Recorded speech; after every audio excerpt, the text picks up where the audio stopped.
Today, we visit a terrifying place 5,100 meters above sea level. It is a land without oxygen, where human rights do not exist, and gold is everywhere, yet the inhabitants breathe poison just to find it. Our journey continues to a sheer cliff where children, instead of a normal walk to school, must climb 2,556 steps every single day, their waists tied to ropes for safety. We will witness the life and death struggle of pregnant mothers, navigating these same cliffs just to reach medical care. But we don't stop there. We'll explore the Venice of Africa, a tragic yet fascinating place, where people live on water, yet suffer from a desperate thirst for clean surroundings. Then, we head to Brazil, to a place where even the police fear to tread. It is a labyrinth of wires tangled like spider webs, with houses stacked precariously on top of one another. We will also visit the world's narrowest city, a place where 450,000 people are packed into a single thin street,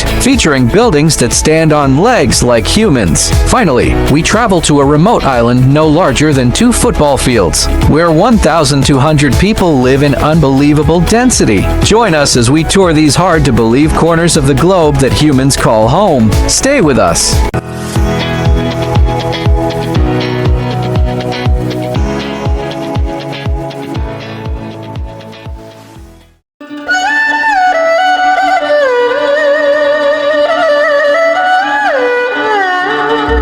Our first destination, in China's Sichuan province. There are mountains that seem to pierce the clouds and support the sky. These mountains hide a secret place within them. We could call it life on a hanger. It is terrifying not only for the residents but even for observers. The mountain you see is called Atuler. It is known worldwide by the nickname the Sky Village. It is located in China. Do not think that these travelers, making a life and death struggle on this extremely dangerous cliff, are mountain climbers or tourists visiting. They are the mountain's residents, numbering around 400. The mountain is over 1,400 meters above sea level. Because it has become their fate, they climb up and down this mountain every day while carrying children on their backs and lugging goods, in a way that risks physical injury and causes mental anguish. This is because they cannot find schools, hospitals, or markets on the mountain. The people are members of a small ethnic group in China called the Yi. There is no accurate time recorded in history regarding how long they have lived on the mountain. Local legends say they have lived there for 200 to 700 years. If you ask me why they needed to live here when there is no shortage of land in a country as large as China, the answer is simple: in search of peace. Centuries ago, they were victims of bandits and thugs. Because of this, they have lived here in peace for many hundreds of years. Living here has not come without costs. Being isolated from the world has kept them hundreds of years behind in infrastructure and civilization, not just away from war. Because instead of infrastructure, the wind and clouds are closer to them. For example, their village has no school. When children go to school, they descend this cliff with ropes tied around their waists. Most difficult of all is for pregnant mothers. The mountain village has no hospital. When pregnant women need to go for prenatal care or delivery, they are forced to climb up and down this horrific cliff. The mountain residents sustain themselves through farming. Carrying products from here to the market is very difficult because there is no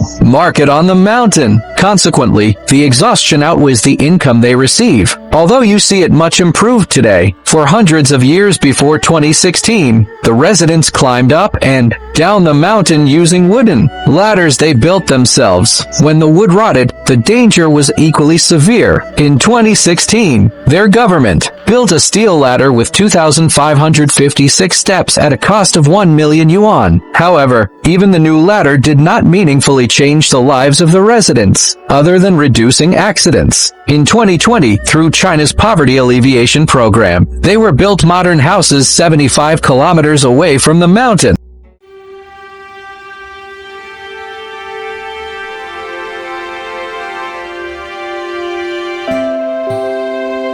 Our second destination. Some call it the Venice of Africa. We have entered the Makoko neighborhood in Lagos, Nigeria. This place is 10 kilometers away from Lagos City, and here, there is no such thing as electricity, drinking water, roads, or toilets. The residents' houses are built on strong wooden stilts driven into the ocean. Surprisingly, the residents of Makoko sit on water but are thirsty for water. Won't you ask me why? Of course, to begin with, ocean water is salty and unfit for drinking. But this is not the only main problem. Since most residents' houses are built on the ocean, they face a great challenge when they need to fulfill their natural needs, like using a toilet. They cannot dig down because of the water. Because of this, the water they spend their days and nights on is filled with waste. This waste has turned the water color to black, and the smell is unbearable. Makoko was founded in the 19th century. It wasn't just Nigerians. Members of a tribe from the neighboring country of Benin settled here first. They came here to fish. Back then, the residents were few, and the ocean was clean and full of fish. Unlike today, Makoko was built on the shores of the ocean, not on the water itself. Over time, however, it lost the capacity to carry the Nigerians who came following the first settlers. This is because everyone who found it difficult to buy land and build a house in Lagos came to Makoko, where houses are built for free. However, the fish are surprising. Does it mean if there is life, it works for the fish too? Fish live in this polluted water, but the residents of Makoko, unlike the fish, cannot survive drinking this water. In fact, what they do is no less than drinking it. As you can see, they splash around in the filthy water. This exposes them to skin diseases and various infectious illnesses. They get drinking water by buying it at a high price, brought by boat from the nearby Lagos City. Another major problem is access to medical services. Since they are surrounded by polluted water, the causes of their illnesses are many. The problem is that the village clinics do not have the equipment or enough professionals to match the volume of their illnesses. The few existing clinics are so small that they spend the day crowded with people until they close.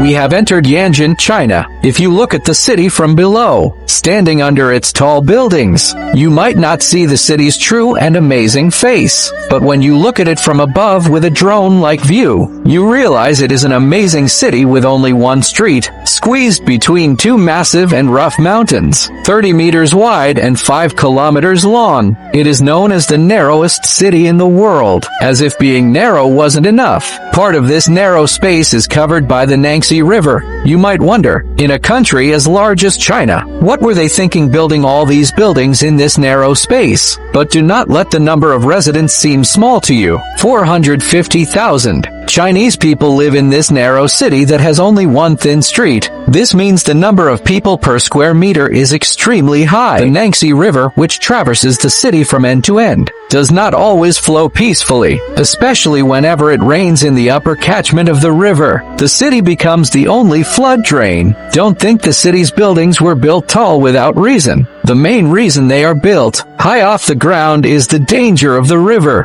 and the threat of flooding. The buildings have long legs like pillars. This is designed so that when a flood comes, it passes under the building, leaving aside the suffering they have endured for ages due to floods. The flood that occurred recently in 2020 alone caused many to lose their lives and thousands to be displaced from their homes.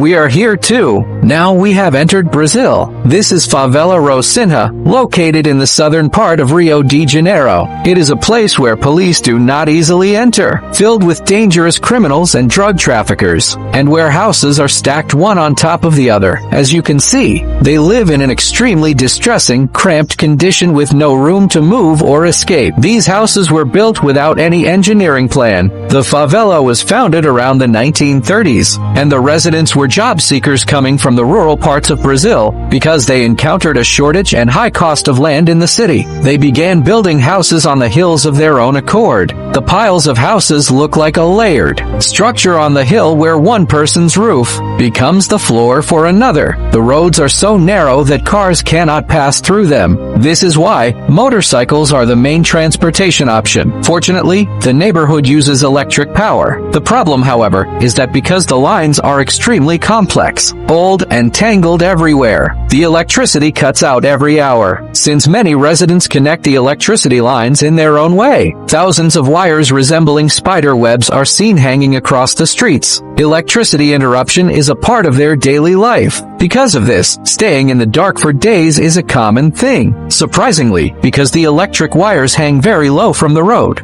If you are not careful while walking, the wires might trip you or expose you to danger by electric shock.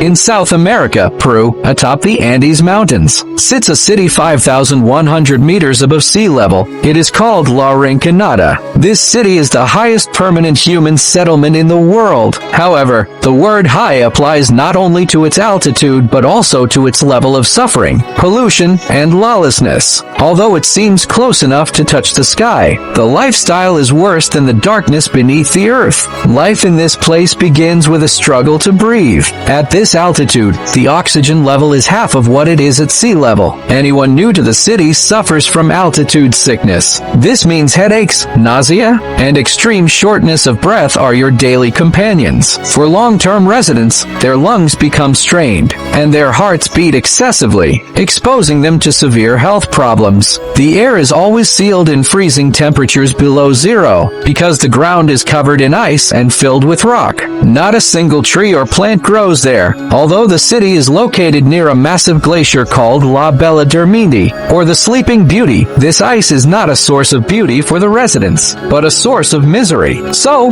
what are over 70,000 people doing on a mountain filled with ice and lacking oxygen? If you ask me, the answer is one and one only: gold. La Rinconada is built around gold mining. Almost the entire population living here depends on this mineral. Surprisingly, there is no such thing as a salary in this city. The miners work under an extremely discriminatory system called Cocorio. According to this system, a worker labors for the company for 30 days for free without any pay. On the 31st day, however, he is allowed for a few hours, usually 3 hours, to carry out as much of a rock pile as he can carry. If he finds gold in the rock he carried out, he becomes rich. If he finds nothing, he returns to his family empty-handed after working for a whole month for free. Although it is called a city, La Rinconada has no urban infrastructure. There are no pipes, no toilets, and no sewage systems. The residents relieve themselves and dump their waste in the open fields and streets. This has made the area a reservoir for foul odors and infectious diseases. It can be said that the city is not under the control of the Peruvian government. This is because there are no police and no courts. Crime, robbery, and murder are common occurrences. In the mine shafts, if people die due to accidents or conflict, no one asks questions. The residents live in cramped rooms made of corrugated iron with no heating. Electrical lines are stretched everywhere like spider webs, inviting danger. In this place where the sky is close, life has descended below hell. It is a terrifying part of our world where people live blinded by the hope of gold, surrounded by waste and poison, and struggling for oxygen.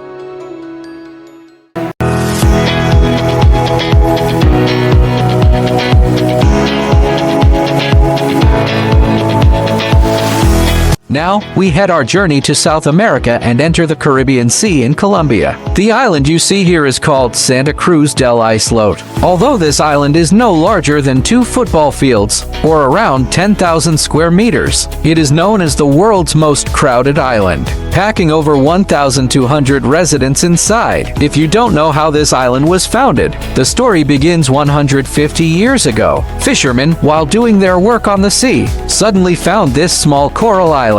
Surprisingly, unlike the surrounding islands, there were no mosquitoes in this place. The fishermen, happy to find a place free from mosquito bites, settled there. Since then, as houses were built and generations replaced one another, it turned into the extremely dense village we see today. The streets are so narrow that two people struggle to pass side by side. There is not a single open space on the island. Every spot is occupied by a house. In fact, because land was scarce for the residents, they expanded and built their houses into the sea. The foundation of life for the residents of Santa Cruz del Islote is the sea. Most men are fishermen, while the women sustain themselves by hosting tourists. Surprisingly, however, there is no clean drinking water on this island. The residents live by collecting water when it rains or by waiting for water brought to them by the Colombian Navy by ship. They didn't even have electricity for a long time. Recently, however, through solar panels given to them by the Japanese government, they have started getting electricity for a few hours a day. Even though this island is weak in infrastructure,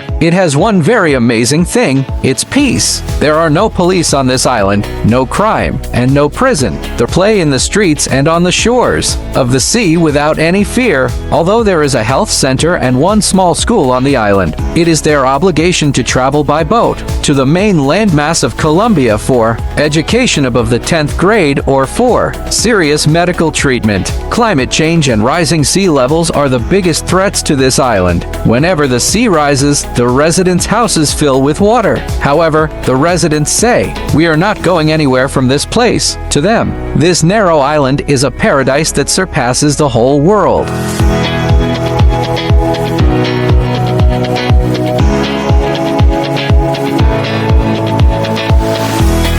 Dear viewers, our world has wider and more agonizing aspects than we know. These 6 places show us only one truth, that when human life compels it, there is no way a human won't create to survive in any condition. Our homes, where we live in comfort, are an unthinkable dream for these people. By the way, what would you do if you were in these people's place? Which of the 6 places felt more agonizing to you as you watched? Let us know in the comments. Our program for today ends here. If you like this video, sharing and subscribing to our channel. We thank you for staying with us.